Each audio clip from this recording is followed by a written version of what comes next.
Hello and welcome to Forever Box. And earlier today, Rassie Erasmus named his first group for the Springbok alignment camp that will take place at the beginning of March, the end of the first week, 7th of March through to the 14th.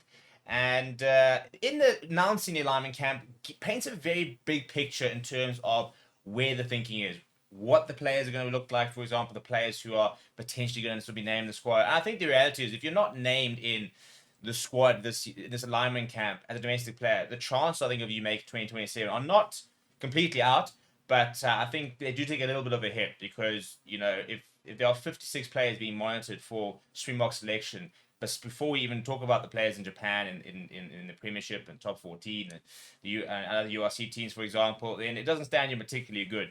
But I think what he has shown is what he's kind of looking for, and there's definitely a very youthful feel to some of the selections he's made. And I think what's also interesting is the type of player that has been selected. Not necessarily players who are always the number one position, even in their clubs, for example, who are playing, but players who obviously have characteristics or suit certain playing styles or something where the coaching staff have seen something in a player that they like and as a result want to have them in the squad. So before we start talking about exactly what that could mean, please do smash the like on the video. Please do subscribe to the channel as well. I look at the squad, and the big thing I'm thinking is hookers. And not the fun type, unless you love watching lineouts and scrums.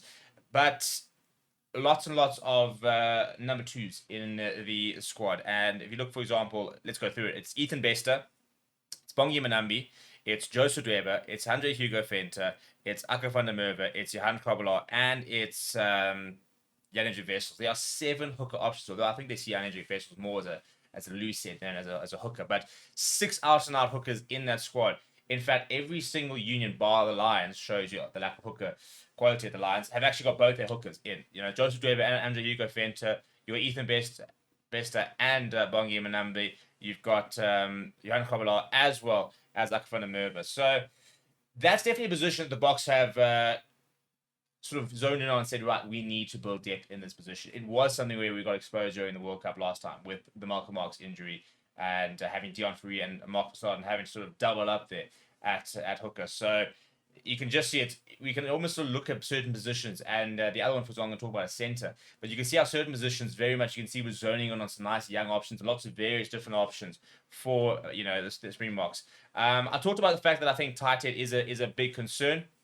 You got Asenate Tlabakanya now in the squad, Wilco Low in the squad, Neertien Forshire in the squad, and that's before you look at Trevor Nyakane, Frans Malherbe, Vincent Koch, for example. So I think already we're seeing more tight head options.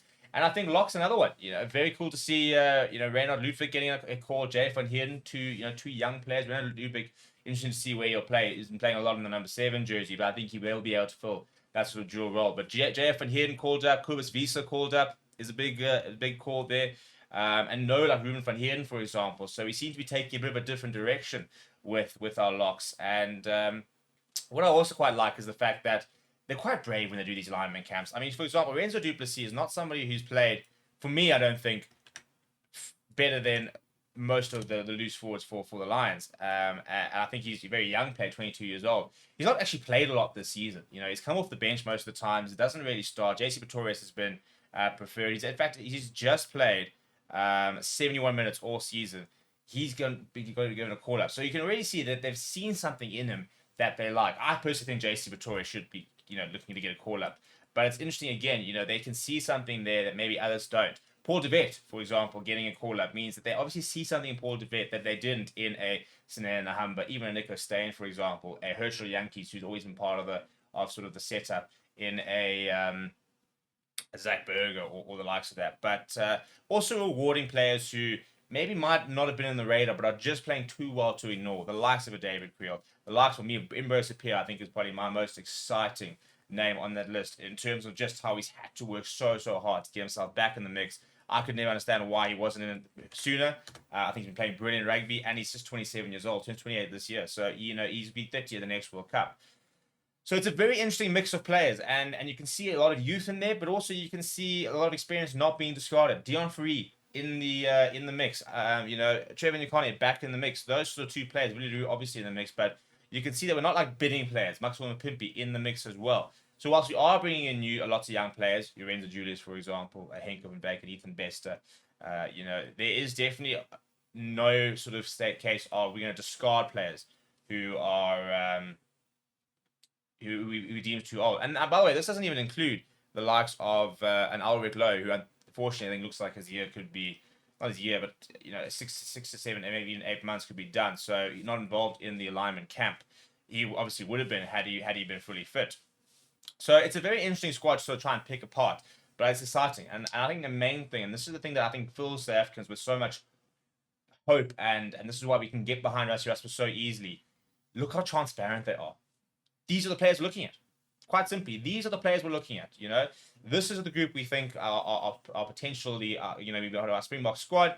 We might not be looking at players who play week in, week out. I mean, Pilo Gamede, for example, I personally think I'd love to see him make a move away from the Bulls. And I think there's been a bit of an issue there.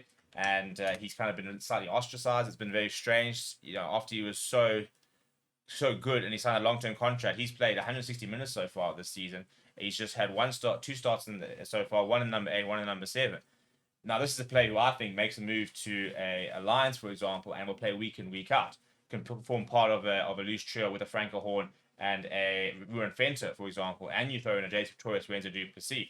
So I'm frustrated at the fact that he is not playing more, but the Springboks don't care. They're not sitting there going, okay, well, he's not playing for the Bulls, therefore we can't select it. They're saying, we see a play in him, we think he can add value to the box, therefore we're going to call him up and we're going to tell him what we need to see from him to get himself back in the mix. And that transparency is second to none. I think that is what makes this box squad so good. You look at, for example, Wales and Warren Gatland's refusal to pick players based outside of Wales, and the first thing that's happened since he's left is that they brought in Max Llewellyn, Gareth Anscombe, and the other far half his name, Jared Evans. So whereas the box squad very much like, well, we're going to bring in 56 players. No chance all these guys are going to play for the Box this year, but we're going to tell you this is what it is to be a Springbok player. This is what it means. This is how you get there. Go forth and do it. And that transparency and that confidence, in the fact that you are being watched. And even if you haven't been picked, I mean, I said maybe it's unlikely until it's 2027, which I stand by.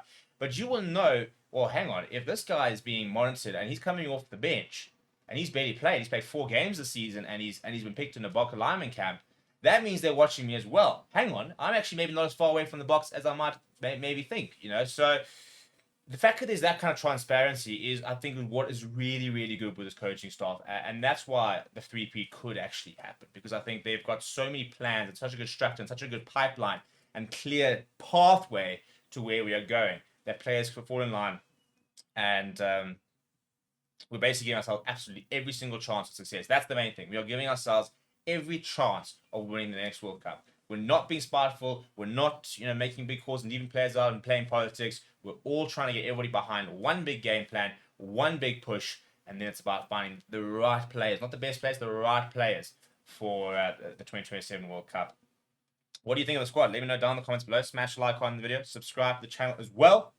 Thank you very much for watching. My name is Steve, and I'll chat to you soon.